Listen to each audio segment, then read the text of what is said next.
পশ্চিমবঙ্গে তো দুর্নীতির 15 বছর ধরেই এক নাগাড়ে দুর্নীতি হয়েছে। ভারত তেরে টুকরে হোঙ্গে এবং আজাদির স্লোগানও আমরা দেখতে পাচ্ছি।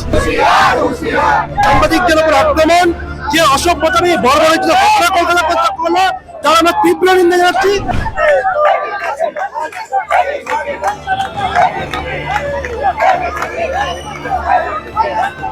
নিটের প্রশ্ন ফাঁস নিয়ে এবার পথে সংঘ পরিবার। গতকাল দেখা গেছিল উত্তর কলকাতার বিজেপি, দক্ষিণ কলকাতার বিজেপি সংগঠন তারা প্রতিবাদ দেখিয়েছে। এবার গত শুক্রবার দেখা গেছে নিটের যে প্রশ্ন ফাঁস সেই নিয়ে সিজেপি তথা আরশোলা জেনজিরা তারা পথে নেমেছিল, কিন্তু একটা বিশৃঙ্খলা পরিস্থিতি তৈরি হয় এবং সেই প্রতিবাদেই আজ পথে নেমেছে যারা রয়েছে এবিভিপি সহ শিক্ষক শিক্ষিকাদের যে সমস্ত সংগঠন রয়েছে, গোটা সংঘ পরিবার।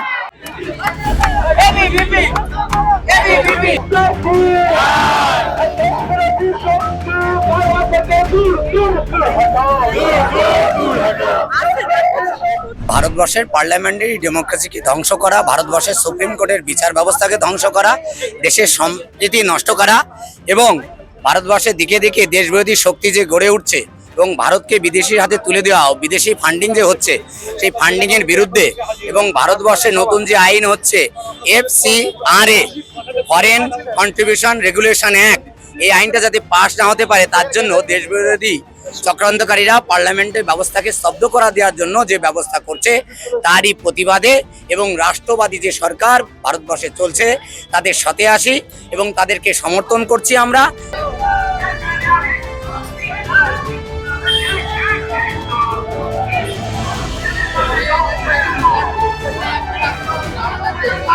আজকে দেশের মধ্যে যারা রাষ্ট্রদ্রোহী হিসাবে কাজ করছে, বামপন্থী বিভিন্ন মৌলবাদী শক্তি দেশের মধ্যে আজকে বিভিন্ন স্বাধীনতার নামে বিভিন্ন রকম স্লোগান দিচ্ছে, তার বিরুদ্ধে আন্দোলন। গণতান্ত্রিক দেশ, যে কেউ গণতান্ত্রিক পদ্ধতিতে আন্দোলন করতে পারেন, কিন্তু আন্দোলনের নাম করে যে অসভ্যতামি কলকাতা প্রত্যক্ষ করলো তার বিরুদ্ধে কলকাতায় ছাত্র শিক্ষক আজকে ঐক্যবদ্ধ হয়ে পথে নেমেছে।